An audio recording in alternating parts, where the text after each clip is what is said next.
Hi hello welcome to DK Tamil channel. என்ன video பார்க்க போறோம்? இது மாதிரி மேலே ஹேஷ்டாக்லாம் இருக்கும், அதில் எப்படி கிரியேட் பண்ணுறது வீடியோ பார்க்கலாம். வீடியோக்குள்ளே போகிறதுக்கு முன்னாடி கீழே உள்ள ரெட் கலர் சப்ஸ்கிரைப் பண்ணிக்கோங்க.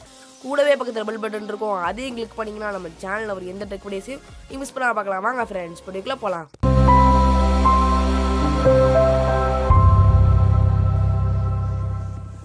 கைஸ், ஹேஷ்டேக்கில் ஃபஸ்ட்டு வந்து நீங்கள் ஸ்பேஸ் விடக்கூடாது. இப்போ ஹேஷ்டேக் வந்து உங்கள் சேனலை பற்றி கொடுங்க. உங்கள் சேனல் பேர் என்னமோ ஹேஷ்டேக் அதை போட்டு உங்கள் சேனல் பேர் கொடுங்க. அதுக்கப்புறம் அந்த வீடியோவில் என்ன சொல்லியிருக்கீங்களோ அதை தகுந்த மாதிரி ஹேஷ்டேக் கொடுங்க. சம்மந்தமே இல்லாமல் கொடுக்காதீங்க. ஃப்ரெண்ட்ஸ், இப்போ வந்து எப்படி ஹேஷ்டேக் ஆட் பண்ணுறதுன்னு பார்க்கலாம். ஃபஸ்ட்டு உங்கள் சேனலுக்குள்ளே போயிருங்க. சேனலுக்கு போய்ட்டு வீடியோக்குள்ளே கிளிக் பண்ணுங்கள். இது வந்து நீங்கள் ஒய்டி ஸ்டுடியோக்குள்ளே பண்ணலாம், யூடியூப் ஸ்டுடியோக்குள்ளே. இப்போ உங்களுக்கு யூடியூப் ஸ்டுடியோ இல்லாத பட்சத்துக்கு நீங்கள் யூடியூப்லேயே பண்ணிக்கலாம்.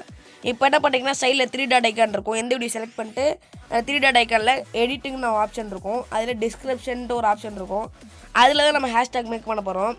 இப்போ நான் first gorilla pad unboxing D தமிழ்னு போட்டுக்கணா, அதுக்கு மேலே வந்து ஹேஷ்டேக் கொடுத்தீங்கன்னா மட்டும்தான் ஹேஷ்டேக் வந்து உங்கள் டைட்டிலுக்கு மேலே ஆகும், இல்லாட்டி டைட்டிலுக்கு மேலே ஆகாது.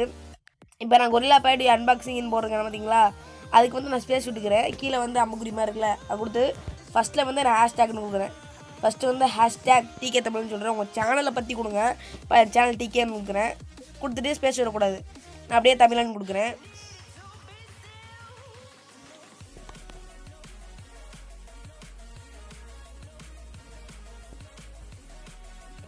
இப்போ நான் ஹேஷ்டேக் தமிழன்னு கொடுக்குறேன். ஏன் அப்படின்னா ஃபஸ்ட்டு டிகேன்னு கொடுத்துருக்கேன், தமிழன்னு கொடுத்துருக்கேன். இப்போ வந்து என்ன பண்ணுறீங்கன்னா உங்கள் டைட்டில் என்ன எழுதிருக்கோ அது தகுந்த மாதிரி கொடுங்க. இப்போ நான் கொரில்லா பேட் அன்பாக்சிங் போட்டிருக்கேன், கொரில்லா பேடுன்னு கொடுக்குறேன்.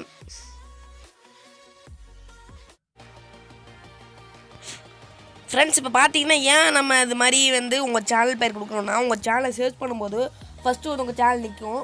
அதே மாதிரி இந்த வீடியோவுக்கு தகுந்த மாதிரி கொரில்லா பேடுன்னு கொடுத்துருக்கேன், கொரில்லா ட்ரை பண்ணு. அதை பற்றி யாராவது சர்ச் பண்ணால் இந்த வீடியோ வந்து முன்னாடி வந்து நிற்கும். இல்லாட்டி இந்த ஹேஷ்டேக் டிகே தமிழ் சேனல் அது மாதிரி கொடுத்தாங்கன்னா உங்கள் வீடியோ வந்து முன்னாடி வந்து நிற்கும். ஹேஷ்டேக் கொரில்லா ட்ரை பண்ணு கொடுத்தாங்கன்னா அது முன்னாடி வந்து நிற்கும். அதுக்கு தான் நான் கேட்குறேன். பாதி பேருக்கு தெரியல எப்படி ஆட் பண்ணுறேன் டிகே அந்த ஹேஷ்டேக்கு, அதுக்காண்டி தான் இந்த வீடியோ போடுறேன். ஃப்ரெண்ட்ஸ், ஹேஷ்டேக் வந்து உங்கள் சேனலில் பற்றி அது மாதிரி அந்த வீடியோவில் என்ன எழுதிருக்கீங்களோ அது மாதிரி கொடுங்க. சம்மந்தமே இல்லாமல் வேறு எதுவும் கொடுக்காதீங்க. வேறு சேனலோட டைட்டில் கொண்டு போய் அதில் கொடுக்காதீங்க, சர்ச்சில் வரும்ட்டு. உங்கள் சேனலை பற்றி கொடுத்தா உங்கள் சேனல் வந்து ப்ரமோட் ஆகும். வேறு சேனலை பற்றி கொடுத்தா அவங்க சேனலில் ப்ரமோட் ஆகும். இந்த வீடியோ பிடிச்சிருந்தா லைக் பண்ணுங்கள், ஷேர் பண்ணுங்கள், மறக்காமல் சேனல் சப்ஸ்கிரைப் பண்ணிக்கோங்க. Bye friends.